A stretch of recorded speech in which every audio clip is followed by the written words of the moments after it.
exercise 14D, isn't it? Okay, so we were doing these identities. Okay, we were factorizing the expressions of the form a square plus 2ab plus b square. That can be written as a plus b whole square, and the other expansion of the identity is a square minus 2ab plus b square. This can be factorized as a minus b whole square. Okay, let me show you one more example of the same kind. Look at the example here. So this can be written as 3 by 2a whole square. Okay, plus this one is 7 by 3p whole square and minus 7ab. Okay, so it is of the form a square plus b a square minus 2ab plus b square. It is of the form a square minus 2ab plus b square. This has to be written as a minus b whole square. Okay, so it will be a square is 3 by 2a whole square, a square minus 2ab plus b square. So when you expand 3a divided by 2 plus 7 by 3, sorry, minus 7 by 3p whole square, you will get this. Okay, it is of the form a square minus 2ab plus b square. Okay, minus 2ab is 2 into 3 by 2 into a into 7 by 3. So 2 and 2 will get cancelled and 2 and 2 will get cancelled. So it is 7ab minus 7ab 2ab a square minus 2ab plus b square. So it is the expansion of a minus b whole square. This is the expansion of a minus b whole square. When you expand this, you will get this expression. So I have factorized it as a minus b whole square. Okay. Now let us remain some simple them for homework or practice them. Now let me go to the next type of factorization. How to factorize a trinomial of the form x square plus px plus q. When you have trinomials of this type, how do you factorize them? Okay, so to factorize the trinomial of the form x square plus px plus q, what we have to do? We have to find two numbers a and b such that a plus b is equal to p and ab is equal to q. So the product should be ab.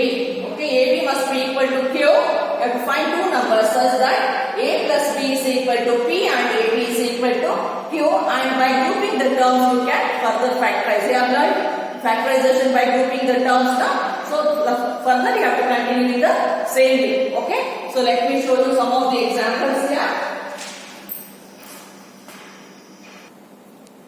Okay, now let me continue with another type of factorization. Okay, how to factorize the expressions of the form x square plus px plus q. You have to find two numbers. When you add, you have to get 10, and when you multiply, you have to get 24. Okay, so you have to factorize, then group the terms and write the factors, write the product. Okay, so find what you have to do. You have to find two numbers with sum is equal to, when you add, you have to get 10, and when you multiply, you have to get 24. So clearly the two numbers are, when you add, you have to get 10, and when you multiply, you have to get 24. So you know the two numbers are 6 and 4. So when you add 6 and 4, it is, the sum is 10, and when you multiply, the product is 24. Clearly the two numbers are 6 and 4. Okay. So this can be factorized as, so x square plus, write the middle term as 6x plus 4x. What I have done, I have split the middle term as 6x and 4x, and the last number is 24 as it is.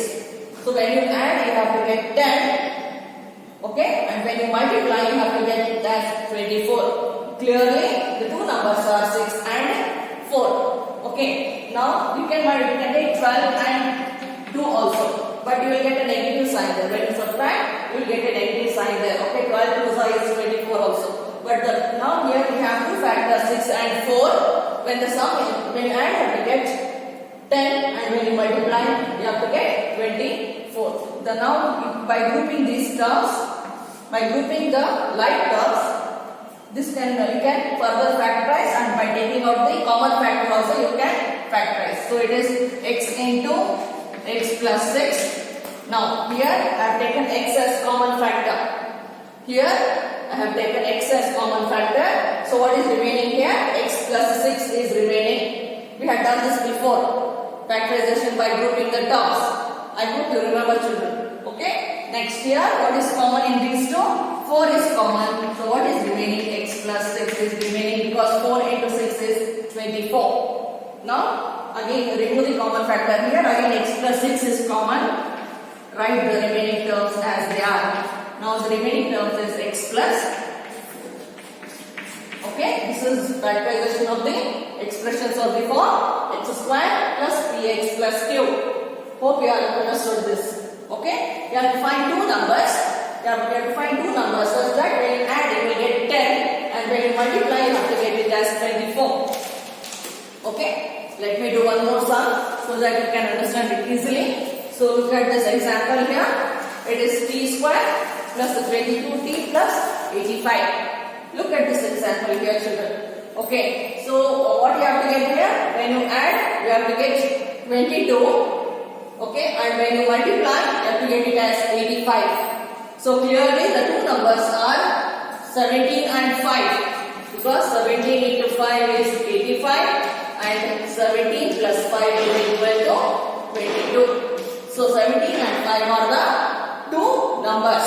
When you add, you will get 17 plus 5 is 22 and 17 into 5 is 85. Now you can split the middle term by using these two factors. And both are positive here. So there is no need to take any other signs here. Okay. So it is very easy to write the factors. Now write this therefore t square plus 22t plus 85 can be written as t square plus. I am splitting the middle term here and splitting the middle term here by using those factors. So it is 17t plus 5t plus 85. So look at this example here. 17t plus 5t is 22t, and when you multiply 17 into 5 is 85. Hope you have understood how to take the factors. Okay. Next, group this by factorize them by again grouping the terms and by taking out the common factor. Group the terms like this and find the factors. Okay. Take t as common factor. So it is t plus 17.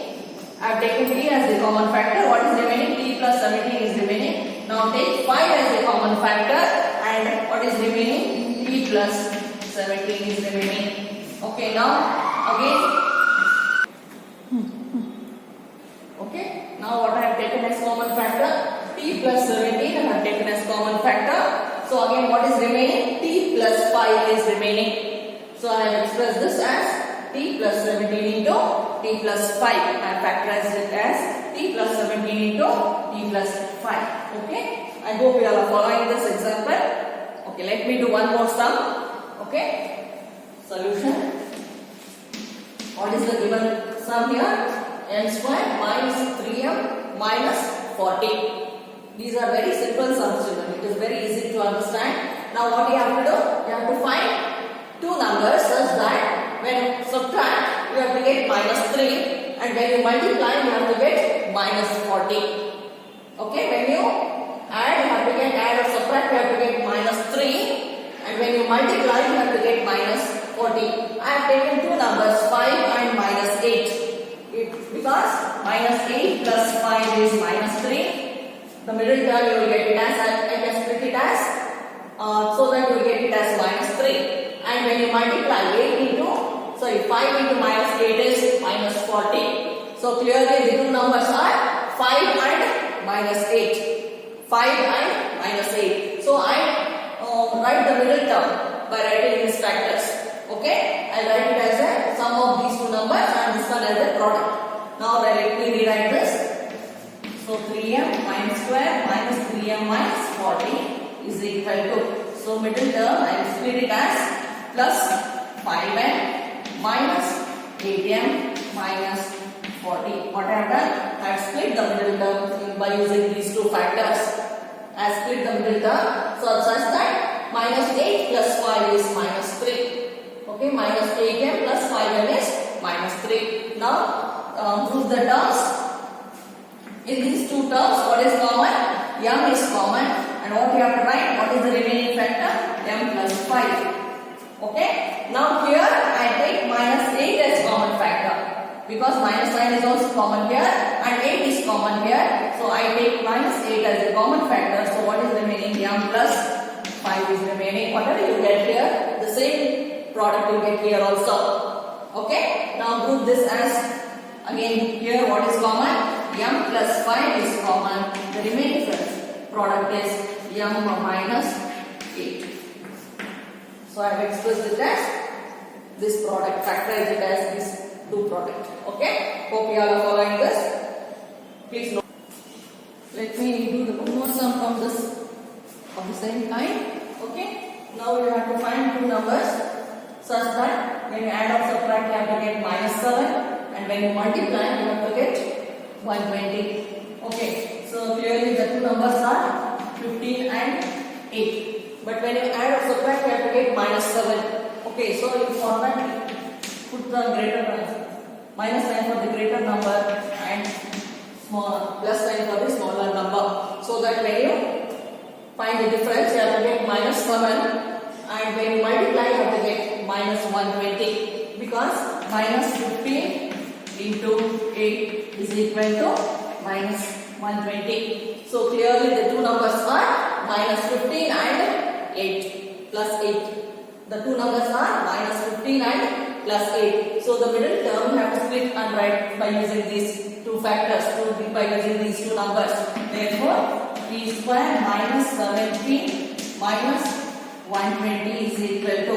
So the middle term you can write it as minus 15p plus 8p plus 120. Okay. Now group these two terms. Okay. Now group the terms. So it is p is common here. Take out p and write the remaining factors. P minus 15 is common. Now I take plus 8 as common factor here, and p minus 15 is common. Okay. Now again these two are common here. So take out the common factor. P minus 15 into p plus 8 is your required answer. P minus 15 and p plus 8 is your required answer. Okay. Now let me do one more sum.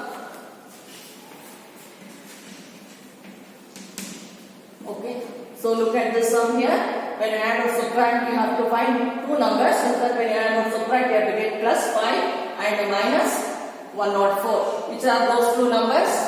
Okay. So 13 and 8. 13 and 8. Okay. 13 minus 8 is 5. And when you multiply, 13 into 8 is equal to 104. Okay. So 13 and minus 8.